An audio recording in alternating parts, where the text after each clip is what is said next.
Dice Company contains fantasy violence, mature themes, and unapologetic bickering. No feelings were hurt in the making of it, but listener discretion is advised. Dice Company will always be free, but it's not free to make. Please consider supporting us on Patreon or Apple Podcasts and get access to our weekly roundtable show Extra Roll. Just follow any of the links in the show notes for this chapter.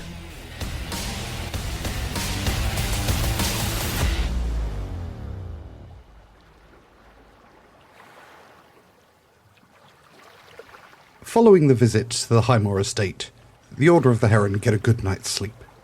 First up in the morning is Petren. With a thick layer of dew covering the poop deck, Petren, you stand looking out at the mist-covered grey port, when you see something in the distance moving between abandoned buildings. Could it be a Firbolg? Petren rubs his eyes as if he can't quite believe what he's seeing, and then quickly stops rubbing his eyes because he's realised that means he can't see anything. He's got his giant hands covering his eyes. He watches the creature as it moves out of view, making sure that he's got it set in his mind, the direction that it appears to be travelling. Then he dashes indoors to the Sterling and writes a note to Vander and the others to let them know that something's happened and he needs to follow this and find out what it is. Doesn't know how long it's going to take. And, he makes his way off the Sterling to follow in the tracks of this Firbolg that he's seen. As you make your way down, the cold morning dew covers all surfaces and there's a chill in the air. Can you give me a survival check, please? That's 18 for survival. Very nice. You're able to quickly pick up the tracks, and now that you're looking at them, they do resemble the size and rough shape of a barefooted Firbolg. Following the tracks lead you to the south, away from Greyport and the city of Shale itself. As you move through dense undergrowth into a foresty area, the earth beneath your feet begins to squelch as you move further on, travelling for a few hours. You recognise this as a boggy area. You can hear insects chirping, but any of the sounds that you would associate with the city and with civilization have long since gone, blocked by the dense canopy of trees all around you. Having made your way through, in the far distance you can see movement through the trees, followed on from the exact path of the footprints that you are following. I think Petron's going to pause and just peek into his cloak and say, "What do you think, Cuthbert? What are we doing here?" Squeak, squeak. No, you make a good point, actually. I'm a bit worried, Cuthbert. I mean, what if it's not Firbolgs? But then again, Cuthbert, what if it is Firbolgs? Do you think they'll want us, Cuthbert? I mean, we're not part of their tribe, are we? No, you're right. You're right as usual. I should pull myself together. You don't know until you find out, do you? You don't know. Very wise, Cuthbert. I told you that. And I think Petron's going to move cautiously forward through the trees. So I think he wants to try to see the figure before it sees him. Okay, give me a stealth check. I might do a quick pass without trace. Petren is going to use his Staff of the Woodlands to cast Pass Without Trace, just to make sure that he remains hidden from whatever this is. So that gives me a plus 10 to my stealth check. So that is a 30. Woo! Shielded by the power of the spell, along with your own natural ability to move quietly, you're able to follow in the direction of the shape that you saw moving between the trees.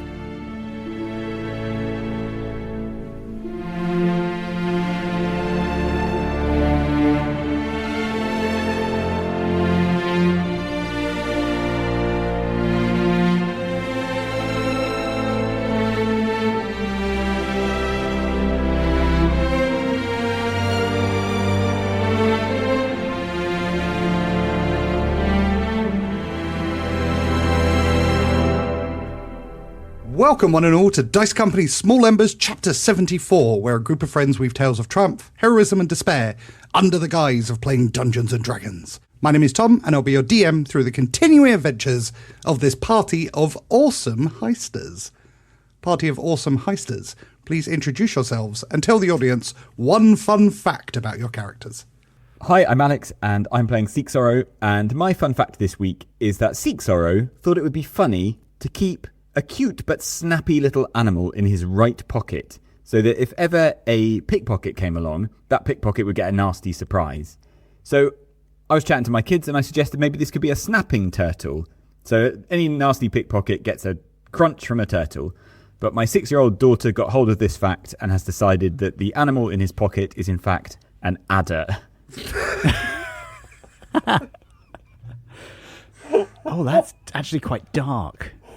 Obviously, I'm a fan. Well done. Well, they're not venomous, are they, adders? That would just give you a nasty... Yes, they are. They are venomous, yeah. They're a bit venomous. They're not deadly. They are technically deadly. There's an adder bite near mine recently that killed someone's dog.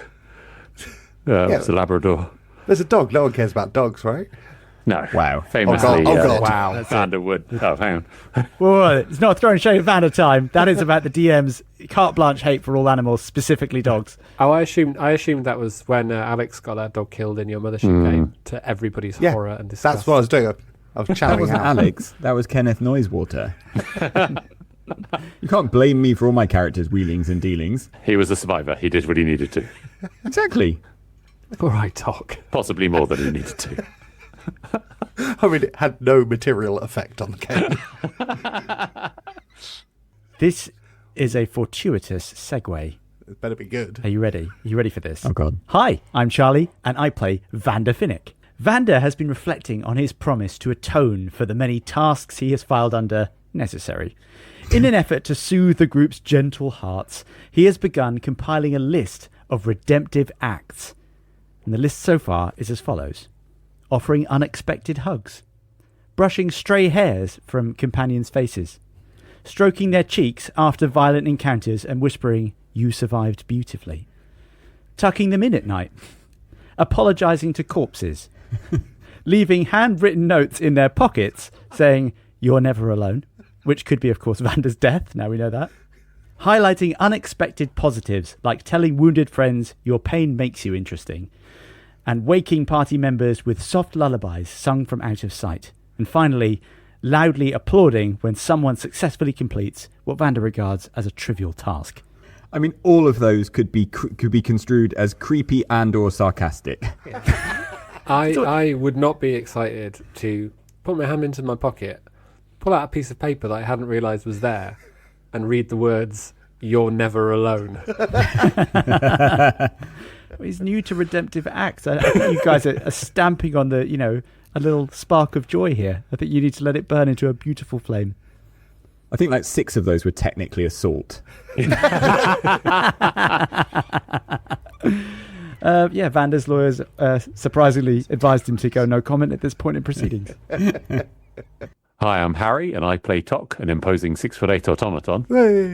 And this week's fact is one told by Tok to Little Tick, but possibly overheard by the others whilst in the Sterling's mess. So he'll say, "Little Tick, the nature of the human's pheromones still eludes me.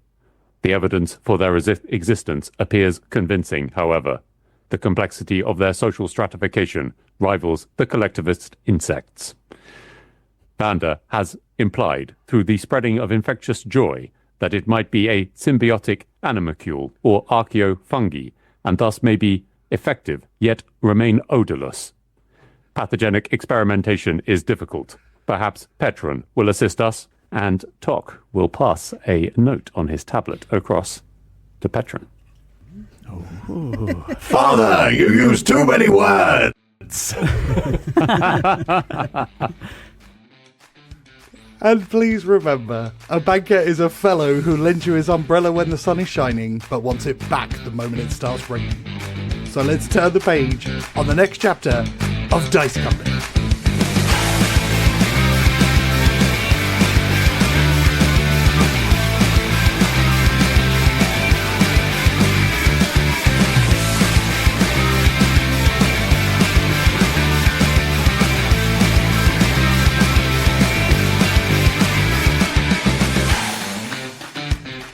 Previously on Small Embers. On the hunt for a potential Alokian benediction in the city of Shale, you discover that an heirloom of Vanders from the Heimel family could be one. Having confronted his father, you discover that the ring was in the Heimel vault in the nearly impenetrable Dark Bank. With a heist to plan, you gather in the galley of the Sterling to begin, when Plex appears with a note written by Petren. Vander, I have a note. Curious? Do pass. And Vander's hand comes out. Please say it's written in Elvish. Please say it's written in Elvish. You open the note and read. Dear Vander and Seeksorrow and Tok, of course, and Tick, and Bellerophon, and, Otis and Plex, and, everyone. I'm sorry to dash off like this. Nobody was awake, and you won't believe it, but I think I've spotted a Firbolg, and, I need to find out if I have. I thought I saw it from the side of the Sterling. I couldn't quite believe my eyes. It was amazing, really. My writing style is very much like my speaking style, isn't it? It's interesting how that is the case. Anyway, where was I? Oh, yeah, a Firbolg. I think I've seen one. So I've got to go.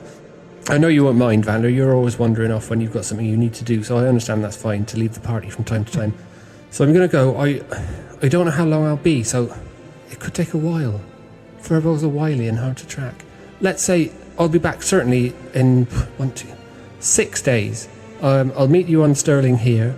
Please do meet me. So if you're not here, then I suppose that means you've gone somewhere else. I'll ask in the tavern that we first visited, the Shaggy Captain. So if you could leave a note with them if you've got to go somewhere else and let them know where you'll be or where you've been. And Vander closes the note. Vander, would you wish to delay the heist? Petren's assistance may be vital. It is with grim certainty, Tok, that I regret to inform you that Petren is dead. But Vander, there were 17 more pages of that letter. I am capable of discerning the meaning of correspondence at a glance, Seeksorrow. How did he tell you he was dead on page 1 of a 17 or 18 page letter? He told me he was going off into the world alone. Someone of his disposition, while innocent to the point of worthy manipulation, is not likely to survive in an environment as hostile as Shale for long. Over the period of 5 days, it will be a slaughter. Well, I suppose, yeah, fair enough. I like Petren, that's a shame. May rest in peace. Vander looks around and then cackles. I'm sure he'll be fine. Our friend Petren is off on his own affairs. A quirk of his character I hadn't learned to appreciate until now. Though appreciate it I do.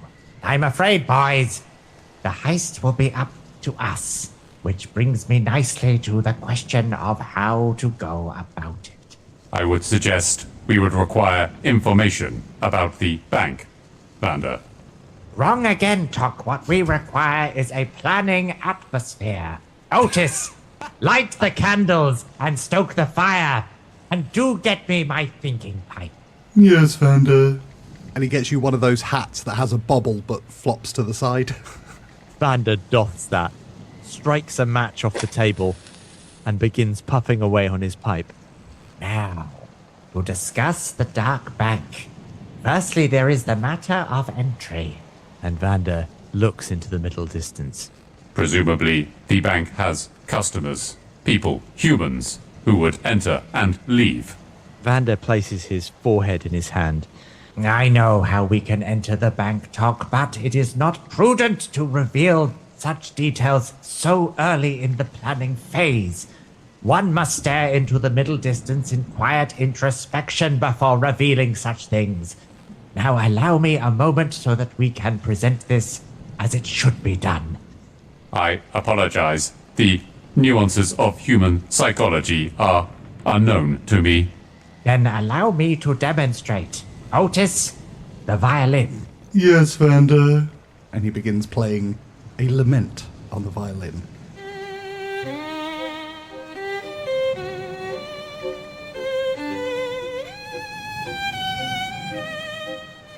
Vander, could we disguise ourselves as treasure? You know, get in some big bags and have ourselves posted in or something.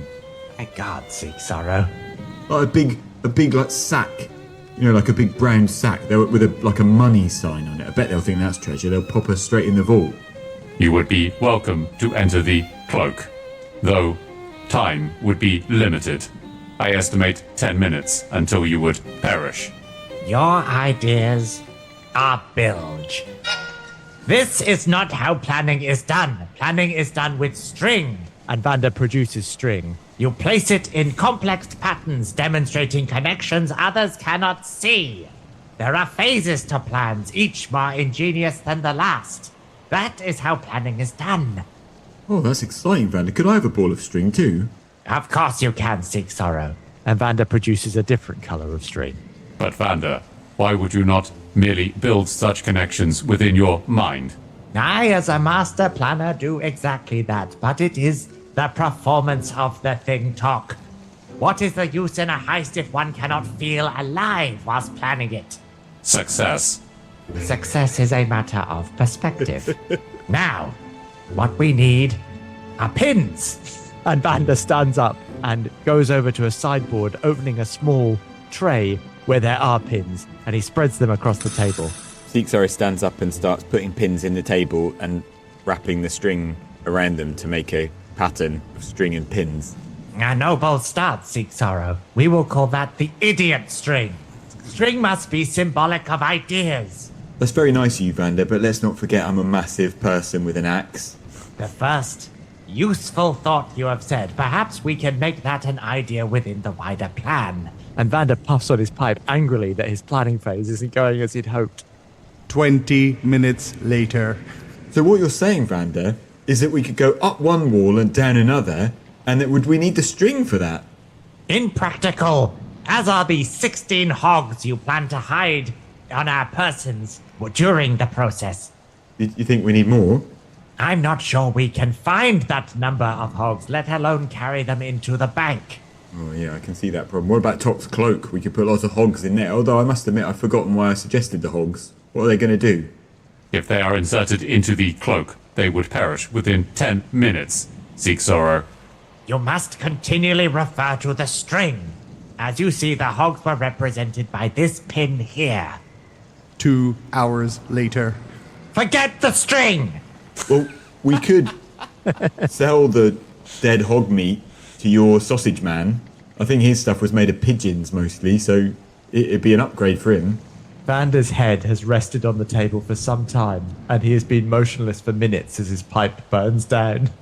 1 day later. Seeksorrow is now wearing a bobble hat and a long dressing gown and slippers, and he's smoking a pipe that he's fashioned out of a table leg. I think I can see the past, says Vander, looking in the opposite direction to the group. And I think I can see the future. Do we even go on the heist in the future, you see? What heist? 3 hours later. It's brilliant, Vander. I can't believe we didn't see it before. It was so simple. There, in front of our very noses, says Vander, standing in triumph. And Seeksorrow yells and rips out all the string and pins from the table and starts waving it above his head and going, "Yes, we have it!" Marvel, Talk. Marvel at the ingenuity of humanity. Fear our brains. I believe the process is significantly inefficient, Vander. How so, Talk? The Trojan horse is a historically referenceable term for deception. 2 hours later. Vander, it is uncertain as to the size of the doors and admitting a large horse. I never said we could place people inside an actual horse, Talk. That is good, Vander. They would asphyxiate. That is but one of the problems. Can Bellerophon even carry the cloak? Speaking of which, where is Bellerophon? Otis, check the poop deck. Yes, Vander. 10 minutes later. Vander, I have found Bellerophon. And he holds out Bellerophon, who appears to be grasping an ancient key in his mouth. Bellerophon, your value to me is near priceless. And Bellerophon crawls up Vander's arm and drops the key into his hand.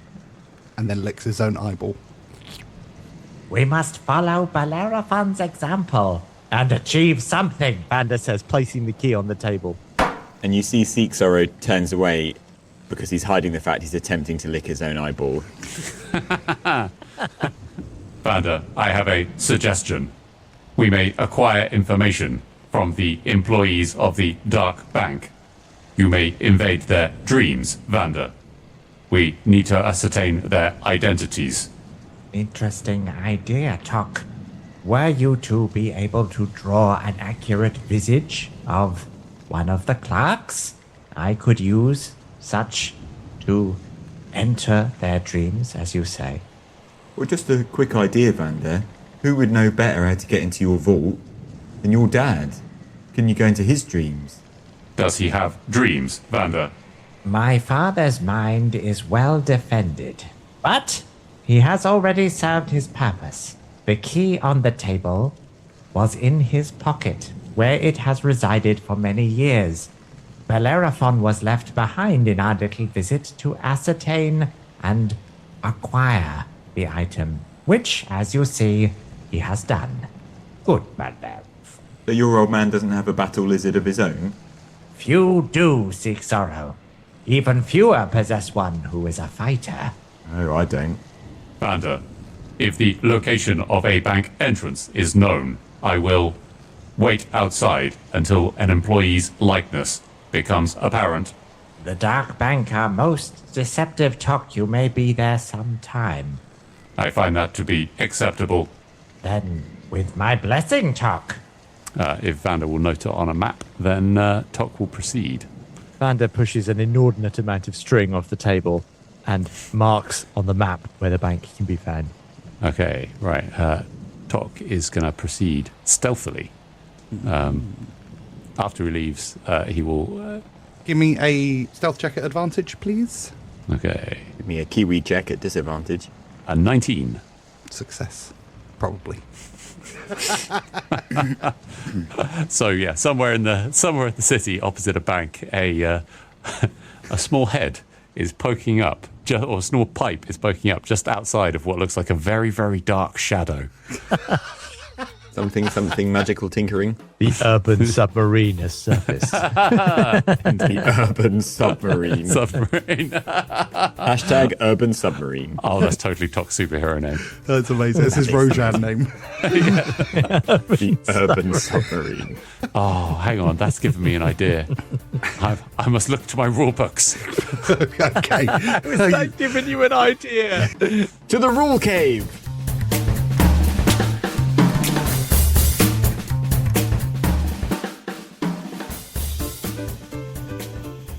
Petren, you have been travelling for hours now. The early morning dew has completely burnt away. You've continued moving through the wooded bogland to the south of Shale. With the sun threatening to go down, you continue following the tracks, which lead you into a thicket bush, and strangely, hanging on one of the branches is an old, beaten-up-looking satchel. I think Petron's going to head straight over to it, having felt like he's kind of got some fruit, the fruit of his labours, if you like, all his travel through the day. It's probably made him a bit hasty, and he's going to dart over without having a proper look around. Throwing caution to the wind, you move towards the satchel, and as you reach out to grasp it, the floor beneath you disappears, and you tumble 40 feet. With your leg in pain, but the satchel still grasped in your hand, Petren, inside you find a map.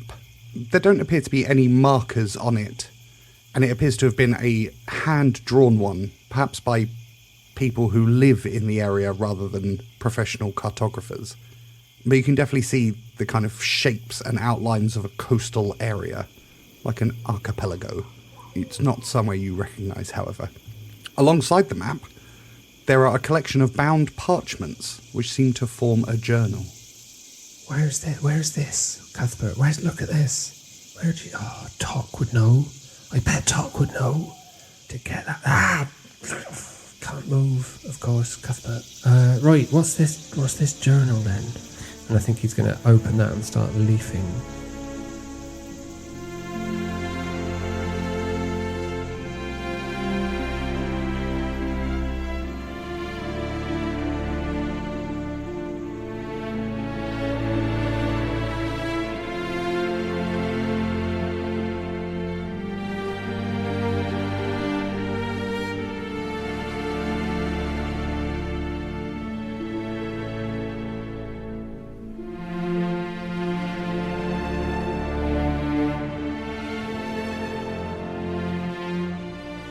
Tok returns a day later to the planning committee, bringing with him a sketch of one of the Dark Bank's employees, and unusually, a blueprint of the Dark Bank's vaults, with detailed breakdown of obstacles which may be in your way. Vander starts from his chair. I was able to detect the person you drew, Tok. Sadly, I was not able to leave his fragile world untouched, so time is of the essence. I won't go into details. Now, we have a number of puzzles to solve. A button perched high above a door, many feet above. Oh, I'm very tall, Vander. I could press that. Are you 60 feet tall, Seeksorrow? Oh, I'm not sure. I'm not very good at converting numbers. I'm this tall, and Seeksorrow stands up really tall. Impressive. Thank you for volunteering. This will be your task. Well, so you think it's even taller than me, the button? I believe it to be taller than myself and Tick giving you a lift. Oh, that does sound tricky. What are we going to do? Use a big stick? We could acquire more automatons and create a tower. Oh, that's a good idea, Vander. Is that gonna fly, so to speak? Flying may be a preferable answer to the solution. I find that to be acceptable. You'll be surprised to learn how few heists employ the use of a human pyramid. Sad.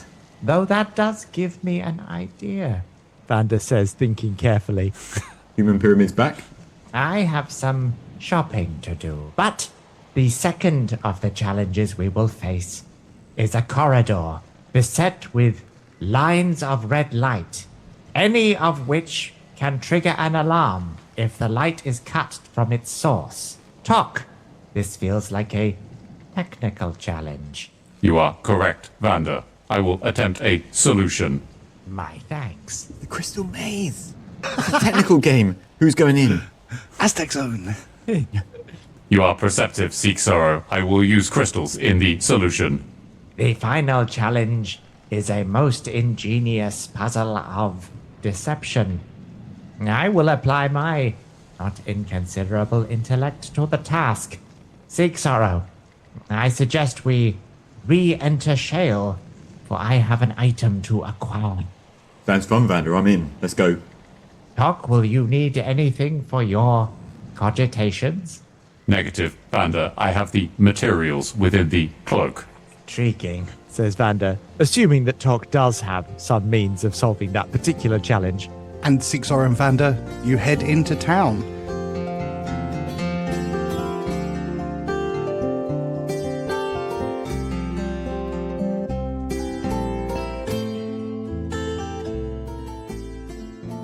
Petren, it's been 2 days, and you're still at the bottom of the hole. You have now read the journal a number of times and pored over the map. Petren has been really absorbed in this journal and has been reading and rereading it because he feels like he's now got proof that there are other Firbolgs out there in the world. He'd always thought or assumed that was the case because it didn't make sense that his Firbolg community would be the only Firbolg community in all of Elestia, but they had no way of ever getting in contact with any others. So it was always just an assumption and a hope that he wasn't, after the destruction of his community, that he wasn't completely alone in the world, and the last of the Firbolgs. So this kind of evidence that there are, well, at least one other Firbolg out there, has absolutely captivated him, and he's not really thought about getting out of the hole. He's just kind of sat there and tried to read and pick up more clues about where this Firbolg has been, where they've come from, what their kind of state of mind has been like, kind of clues to their character, where they might be going. And he's just kind of lost himself for a couple of days. He's kind of absent-mindedly tidied up the hole while he's been doing it, because he does love order. And he has been eating worms, which isn't his first choice, but they were handy and they're nutritious, so he's quite happy with that. The wounds on your leg have seemingly healed during this time. Not that you've noticed, with the worm diet and the satchel of interesting information. you can hear an owl hooting, which tells you that it's nighttime. And you hear a voice coming from the top of the hole. Do you need help?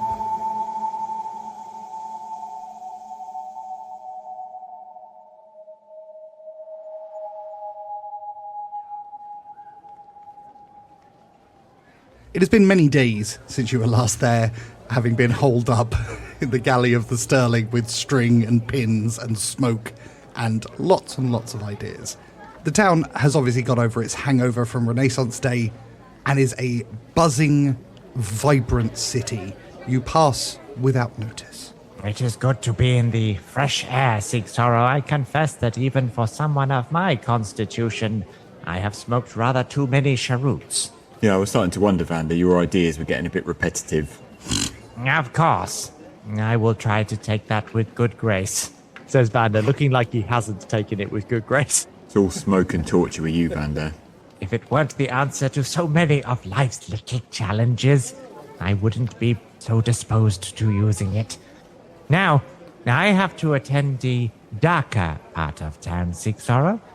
So I will bid you adieu for now, and return here in an hour.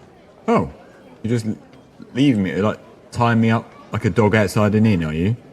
To be an effective team, we must cover more ground, so allow me to step two-footed into the trope of saying we should split up.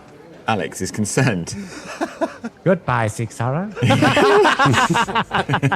Goodbye. And Wolf Eriksson sidles into view. Goodbye, Vander.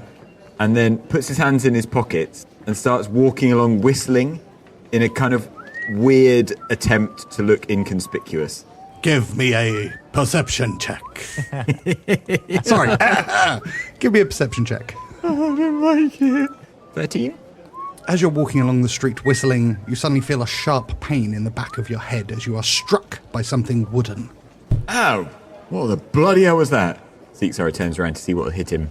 A small child runs up. Oh, I'm so sorry. That's my stick. And she bends down and picks up a boomerang-shaped stick.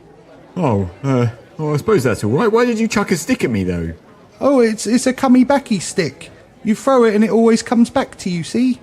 A stick comes back to you? What are you talking about? Well, look. And she flings the stick up into the air. It spins wildly as it takes this huge arc around the town square where you are, and then comes straight back into her waiting hand. See? Seeksorrow ducks wildly as the stick comes back and goes, "Wow, that's amazing! Where'd you go? Are you magic? How'd you do that?" Oh, no, my dad made it. He's a toy maker. Oh, that's impressive. So it just, something about the wood, it just comes back on its own. Well, that's a good skill to have. Can I have a go? She hands it to you. Seeksorrow just attempts to copy what the girl did. Cool, give me an athletics check. 18. You fling the stick, and it takes a huge arc, spins round the town square, and comes almost back exactly into your hand. Wow, that's really good. Have you got any more of these? Can I have one of these? Oh, no, this one he made just for me. He hasn't made any others yet. Oh, well, can we go? Is he nearby? Can we find him? I've got a bit of gold. I could buy one if he doesn't mind making one.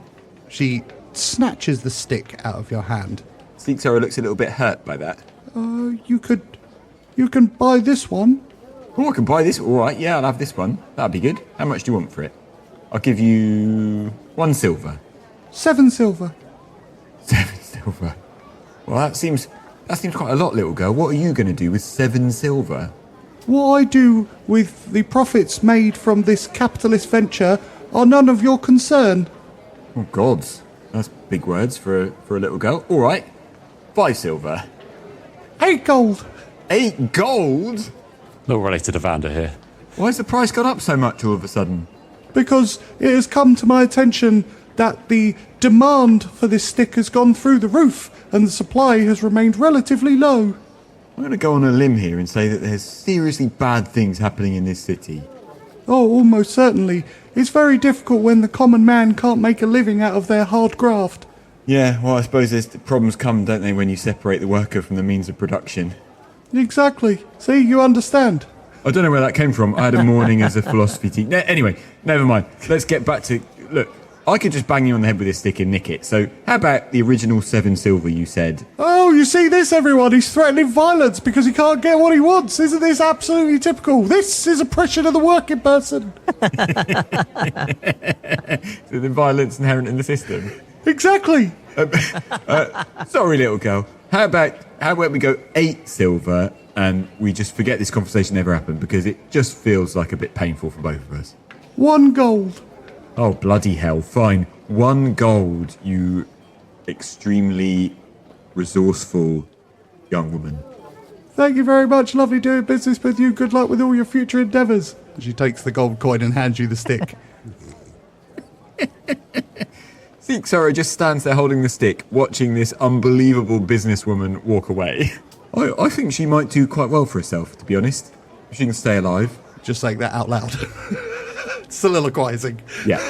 Yeah, there's no one around to hear it. Now, here's what I think.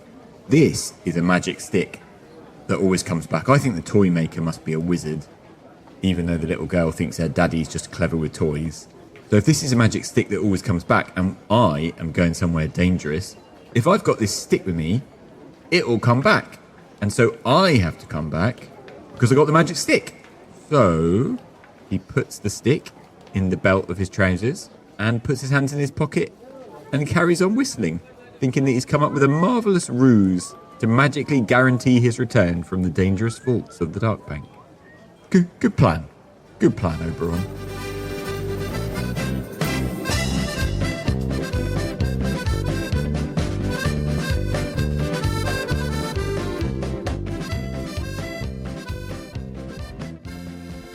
Vander, you have made your way to the less salubrious part of town. There are shadowy alleyways in every direction, with unusual people moving through those shadows. There are deals being struck everywhere. You cast your eye down one particularly grimy, dirty alleyway, and at the end you see a hunched man with wild white hair and a crazy beard, who's desperately trying to hide himself but doing a very poor job of it, and he seems to be scratching around in some garbage. Oh, says Vander, trotting down the streets of his youth. What do you want? A moment of your time. I was wondering if you could point me in the direction of a purveyor of dark potions. You've come to the right place. What's your name? My name is Vander. Vander. What a lovely name that is. And what kind of potions is it you're after? I've got a lot of potions here. And he opens up his grimy cloak and you can see some very dingy looking potions hanging. A simple summoning potion will suffice. Poison, you say? Which poisons do you have? Says Vander, getting distracted. He leads in. I've got them all. Do you have Snuffling Strangler? Oh, of course I have. That's basic level poison. Come on now. You can be more imaginative than that. Which is the most exotic of your poisonous solutions? I have a potion called Pickwick's Potion. You give this to your enemies and then watch as their eyes foam out of their heads. An entertaining idea. And I'm afraid one commonly associated with sham potions. You take that back. You will have to prove your credentials. Oh, you're going to make old Mixie prove his potions, are you? Fine, watch this. And he jumps down into the garbage and comes out seconds later holding a squealing mouse. He says, watch. He pops the lid off the potion and forces it into the mouse's mouth. And within seconds you can see its eyes begin to bubble and foam as it dies. See? Vander looks slightly disturbed at the sight and then turns back. How much? He looks around. 2 gold. We will return to that subject momentarily, for I have a wider deal in mind. Are you familiar with a summoning potion that will grant me momentary access to duelings? In other tongues, they are known as joblets or trimites. Trimites? Oh, You're doing something very interesting. That's a very dangerous, illicit potion. Very powerful, very rare. You'd have to be quite the potion seller to have one of those, wouldn't you? Oh, look! What's this? It's exactly what you want. And he holds up a small vial of a kind of reddish liquid with silver floating in it. Is this what you mean? It has the perfect hue. I believe it is. And we approach the moment of making a deal. A profitable one. What is your asking price? Oh, for something like this, I mean, the things you can summon with this, it's going to be difficult to... I would say 15 gold. Oh, 15 gold. That's a lot of gold. A fair price. Oh, look over there, says Vander, his eye darting to the distant part of the alleyway. And he looks. If I'm not mistaken, there stands a whisperer. We must be careful if we were to arouse his suspicions. You would be in a great deal of trouble. Give me a persuasion check. 12.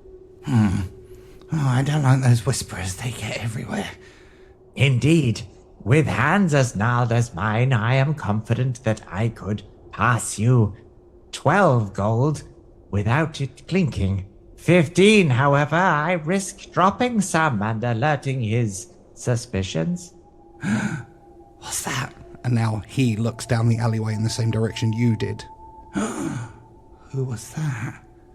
I haven't seen him around here before. I don't like that at all. 12 gold. You got yourself a deal. And he offers the vial towards you.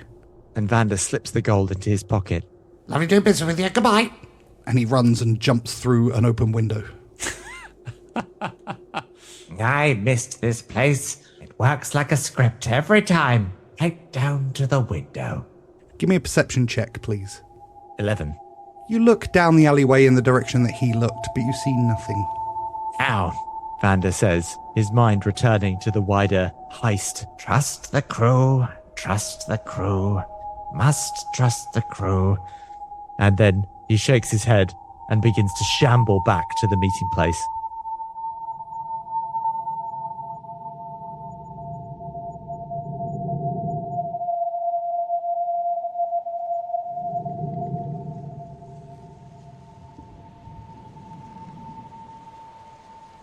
Later that night, you all regather on the Sterling. I trust, boys, you have the relevant equipment to meet your tasks, Says Vander, sitting down at the table. Indeed, Vander. Yep. And Seeksorrow taps a large and obvious wooden V shape that is tucked into his belt. Tok takes out a mirror on a stick out of the cloak. Father has been busy! My sense of rolling the dice of adventure has overcome my sense of caution, so I will not probe any further for now. One remaining challenge is that of entering the bank at all. I have had the solution for that since our arrival. Did I mention that my knowledge of the underways of Shale is considerable? No, Vander. Then my knowledge of the underways of Shale is considerable. Says Vander, raising one horribly mutilated eyebrow. Why did they mutilate your eyebrows, Vander? Wherever there is a pain receptor, Seeksorrow, there is a means of extracting information. Yeah, I think I've heard that before somewhere. Torturing 101. What information did they extract from your eyebrow, Vander? I forget. I spent most of that day screaming for death. Now, to the tunnels. I am aware that they will flow with water from time to time, but I also know the combination of sluices we must turn to ensure we travel safely through the network. Is there a connection to the Dark Bank tunnels, Vander? Even the clerks of the Dark Bank need to shit talk, so yes. And don't worry, Vander, if everything goes wrong, I've got a magic stick. Your planning, Seeksorrow, is a growing concern. Thank you, Vander. I'm a nincompoop. And Seeksorrow smiles proudly. Vander, if your plan requires the group to pass through a small passageway, I may be of assistance. I believe I can do it a different way, but it would be quicker if you wish to elaborate. You may enter the cloak temporarily. The cloak may be passed through a small gap. You would then emerge on the other side. That would allow us to enter through the cisterns directly. A time saver. And most unexpected. My thanks, Doc. Your devious mind is a constant delight when you turn it to such nefarious doings. I will endeavor to do so more often, Vander. Excellent, says Vander. Terrifying. If there are no further matters to discuss, I suggest we prepare ourselves for an interesting evening. The plan goes into motion and you guys head into the sewers of Shale. Can I have stealth checks from those of you who are moving through not in the cloak to begin with, please? Just give me stealth checks, all of you, actually. Let's just make it easy. 9 from Vander. 13 from Tok. 3 from Seeksorrow. Cool. Well, I'm not worried at all. Luckily, I've got my magic stick, so I have to come back. You make your way through the sewers, very close to the entrance to the network that leads you into the vaults of the Dark Bank.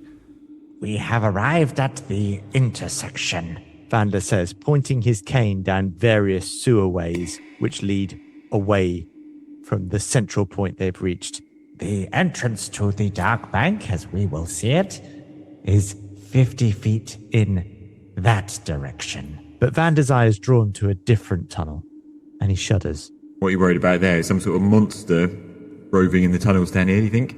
You might say it is a monster of the past, says Vander, continuing to look down the tunnel. Do you refer to human leavings, Vander? I do not talk. You came down here, did you? As a younger man?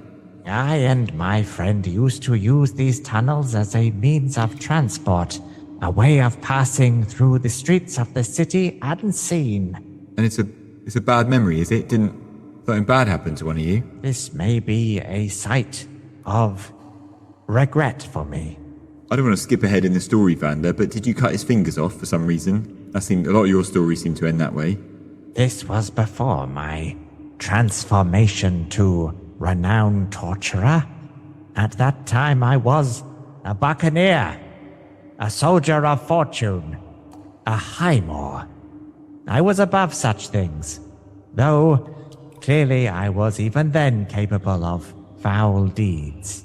You flushed your friend down the toilet, did you? Closer to the terrible truth than you know. Oh, the smile fades off Seeksorrow's face. Down that tunnel there is where I believe Tommen ended his life. The night I returned to Shale after my incarceration, I used these waterways. More precisely, I used them as a trap. Tommen was moving from one part of the city to the other, and I, in my anger, blamed him for things which may not have been his doing. I saw my chance, and I turned the right sluices at the right time. And you drowned him? I do not know. Well, Vander, even for you this is a bit troubling. But if you don't know, could we not find out? He'd only be your age, I suppose. Would he not be alive if he survived that somehow?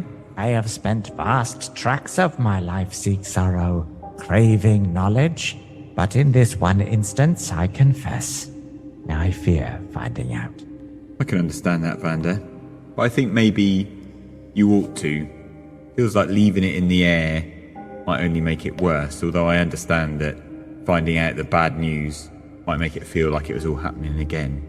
Vander looks around the rather sullied place, feeling like he owes the location an explanation.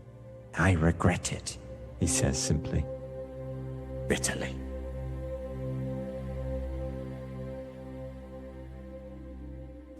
After that short break, you make your way to the sluice gate, which will lead you into the vaults of the Dark Bank. Tok invites the other members of the party to enter the cloak. So Tok holds the cloak up for you to walk into. You might imagine that you're walking into a room, but as soon as you walk and pierce the sort of the black film, you immediately fall forwards about 10 feet down and slam into the floor. it becomes apparent that every time Tok has been walking into here, like the gravity's at 90 degrees and he's just been falling face first straight down. You're caught by feels like a metal grating beneath which just looks like unending darkness that you somehow feel is pulling at you, and the only thing like holding you up is this sort of like a metal cage. It's about 10 foot by 10 foot, and it seems to be suspended by something you can't see behind where the cloak sort of drops you into it. Inside is Tick, who you notice completely failed to catch you. Tok follows, and on the outside you see the surface like kind of crinkled and then turn a kind of brown color. After 6 minutes, the surface above you sort of like clears slightly and kind of feels like it uncrinkles. Tok and Tick will off to lift you out.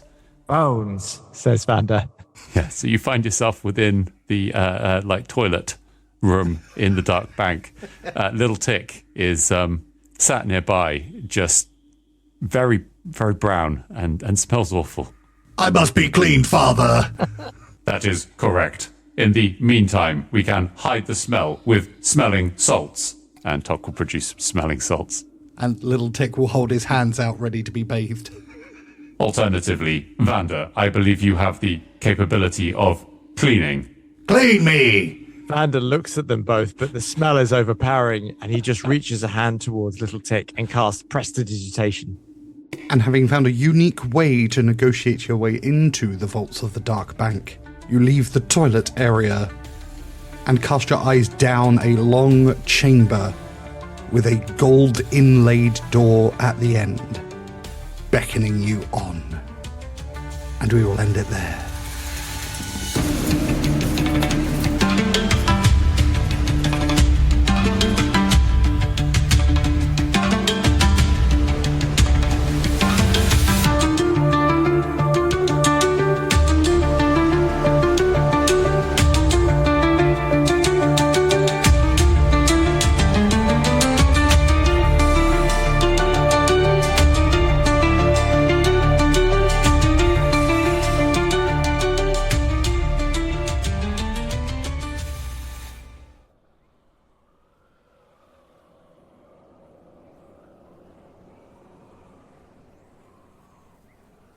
It is late at night, and most of the crew of the Sterling are asleep.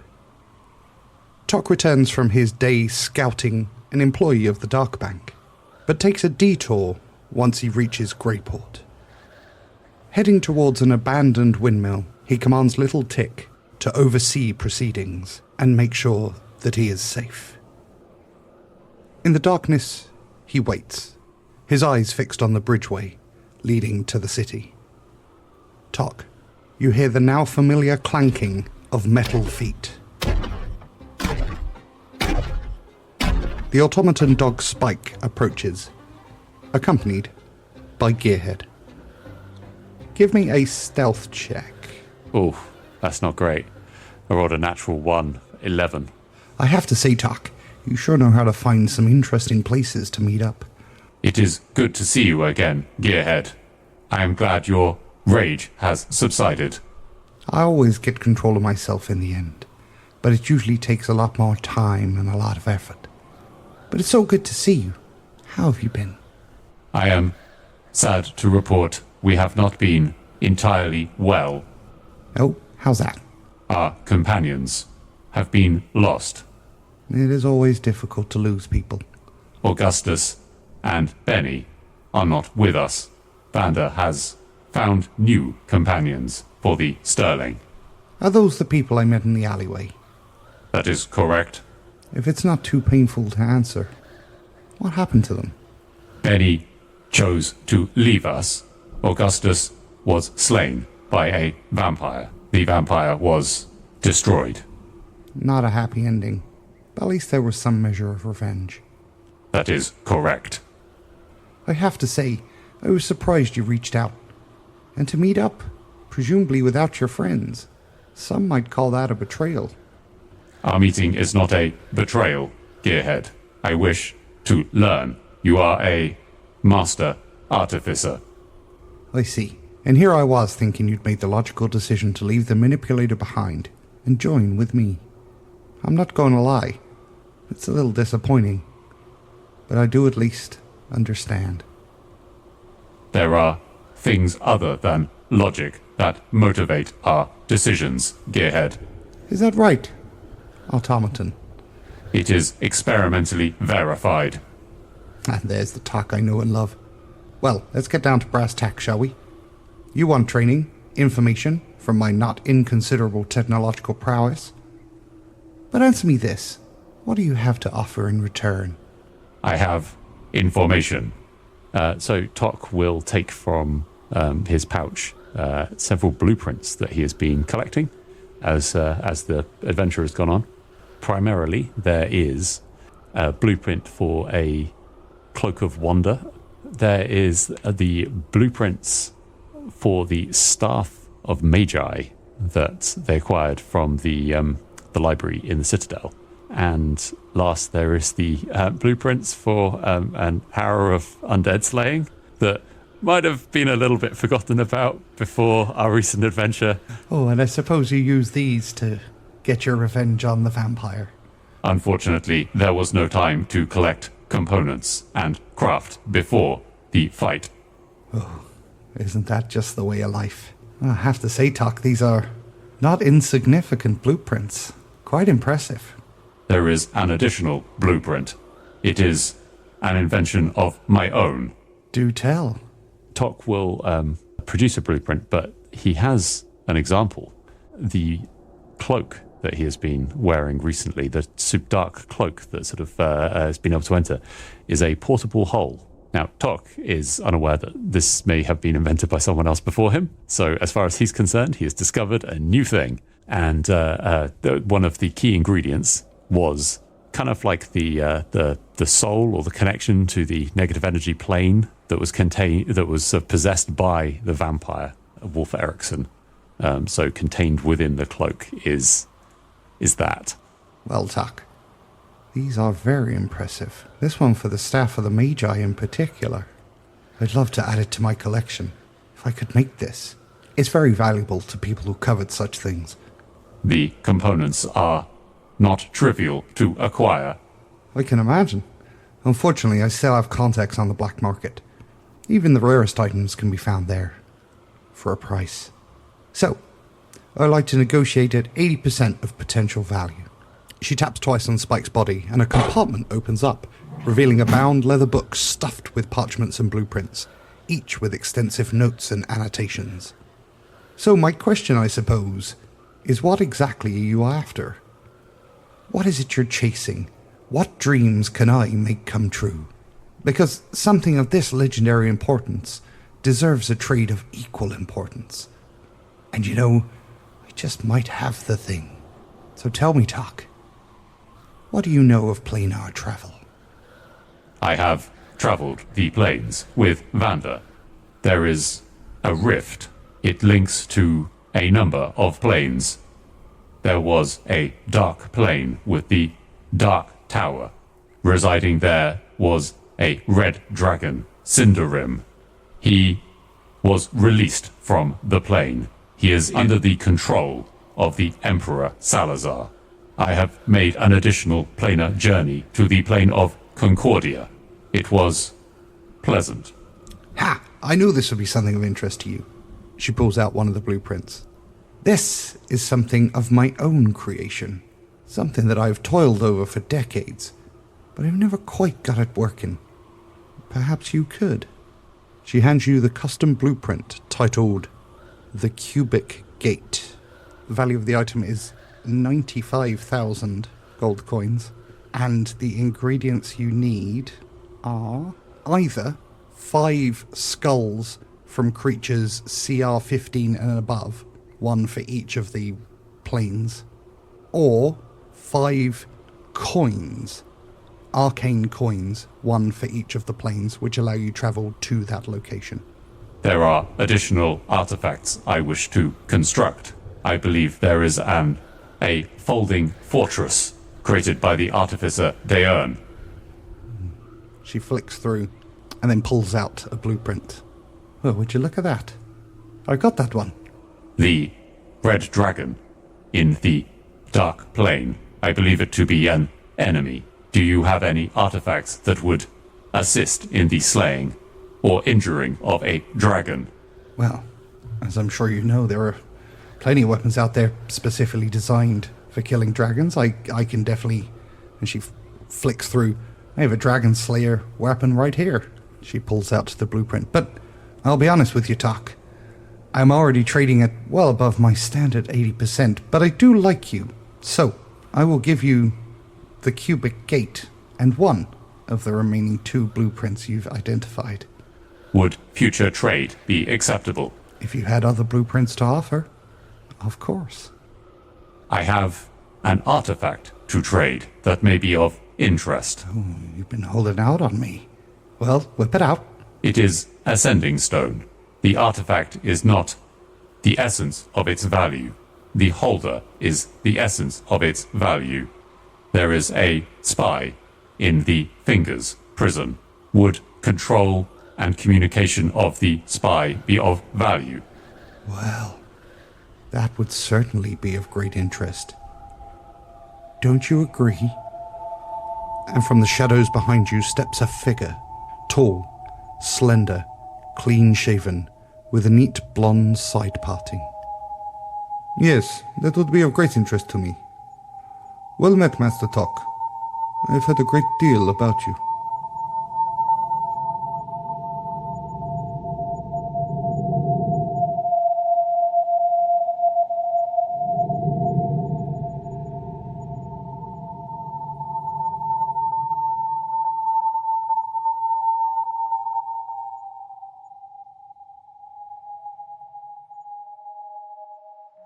You've been listening to Dice Company's Small Embers, starring Dave Windust as Petren Oakflower, Alex Morrison as Seeksorrow, Charlie Blackadder as Vander Finnick, and Harry King as Tok, with Tom Patrick as your Dungeon Master. The humans of Dice Company would like to thank the following sweethearts for their support: Zeus Legion, Zero Nova, Sepulchre Stennet, Marky B, Jenny the War Camel, Stephen Sikora, Nori Gosler, Mickey Arnold, Happy Daddy Scotty, Tika, SJ Phionics, Richard Ungamus, Rabbi Camel, Team Stay Toxic, Path Pursuit, Paris Hakar, Liz Beckett, Julia Zeno, Shovels, Queenie, and a special extra thanks to our very own Council of Rojan, Mama Strange, Axel Runholm, and Chris from North London. I actually don't think Dom cares about any of that anymore. All he cares about is bad audio. That's the only thing that worries me It's now. pushed out all other hate. It's so much you hate can for bad float audio. Dom out to sea on a door on the equator, and that's fine as long as the sound recording is crisp. Tom just sits there in utter peace. The quality of the sea noise here. It's like I'm in the actual sea. Do you know what? I was listening to ambient forest music. Dom went, bird noise is too loud. The audio wouldn't go well over that. When you say ambient forest music, you mean actual forest sounds? Yeah. Like the odd kind of bird call and the sound of like rain in a forest and stuff. And I was just definitely bird call. Bird call with a megaphone is ridiculous. It was absolutely as birds of paradise, but to Dom it was the sound of breaking glass. Whole sections that could be cut and whole stories that it's. I mean, again, like I fully accept that I was reading the work of a genius, and at the same time, you needed Excel in there. It's the Tolkien syndrome, isn't it? Yeah. Like exceptionally talented world builder and writer, but really, really needs to slice the first 125 pages out of The Lord of the Rings, and then around a scattered other 200 pages gone from the I also really hate the people that say they love Bombadil. No one loves Bombadil. Right, and you're saying it just because you want to be don't do it. I like the idea of Bombadil, but rereading it was actually like, the nails on chalkboard. Yeah. I was going to say, if you'd taken the Bombadil aside, I would have made the case that hair is growing inward. No, but it structurally does a bunch of stuff. Like, it's basically a We're weird talking thing about your they've hair? encountered. It structurally does. It's holding you together. Actually, the headphones are structural for it, I think. I worried that my fun fact might be too fun and that actually I need to detail the Tok's crafting schedule in his calendar. No, yeah, I'll wing it. I'll wing it. Well, that's going to the outtakes. I'm worried that the fun fact will be too fun and we'll not have enough scheduling. Hi, I'm Alex, and I'm playing Oberon Seeksorrow. And when Seeksorrow was 18, he... Hang on, I knew this was going to trip me up. I'm Alex. Oh, God. I've got 2 things to say first. Come back to me. Cool. I give up slide from out. Okay. The thing that tripped me up about that was the thing about a register office. It's like the nuts and bolts of the world. It's easy to imagine a world where you've got, swords and airships and the big stuff, but like the background. What's the bureaucracy called? Yeah, what's the bureaucracy called? What do they have flushing toilets? Like, how do you file your taxes? Like. I had a similar, to tell you the kind of day I've had, I had a very similar thought earlier when I was thinking about the time zones of Athlon and what they are and whether there's a centralized time zone. Probably not at this point, which means that almost every city is running on its own time zone. Yep, I mean, that would be normal, I guess, isn't it? Yeah. Like, I don't want to hear about your, cities and, freedom wars and all that kind of thing. I want to know about the Dewey Decimal System. Infrastructure, accountancy. I want to know all that kind of stuff. How do they track books in and out of libraries? Exactly. Is there a library fine system? What are the quirks of the... Seriously, people, this is obviously going to be released way after we're having this conversation, and I'm going to put it on social media in the next couple of days. But when you listen to this, people, tag us on social media and tell us your most boring world building. Okay, 1, I absolutely love that. And 2, I'm going to identify myself possibly as one of the most boring people alive, because there are really interesting, boring things that are solved in a really interesting way, like the book Longitude, where they have to solve the navigational problem that caused various fleets to ground themselves in all parts of the world, and the story of how they solved that problem. Amazing. That is boring. That's true. Hey, I knew I was exposing myself when I think some of the suspicious levels of ship underrated. knowledge. Yes, I won't stand for it. Lots of main sticks were destroyed during that DM. Better. Oh. It is often the case, Tok, that great families rely.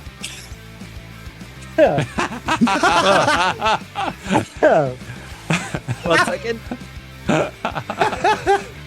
I don't know what happens, but... Yes, I'm always speaking, the Vander voice is right here, but... it looked like a in fly my throat, suicided most into people you. speak from. So... Okay. Are you going to put an NPC in to talk to me? I was tempted to go, That is an excellent plan. I shall tell my father.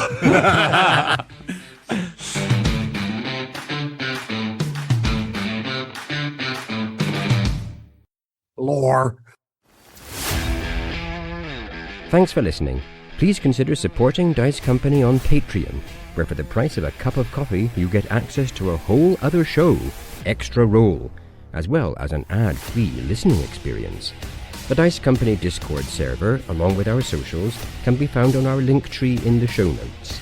If you enjoyed this chapter, please like and subscribe, and don't forget to recommend us to your friends. If you didn't like it, recommend us to your enemies. And we'll see you next time on Dice Company.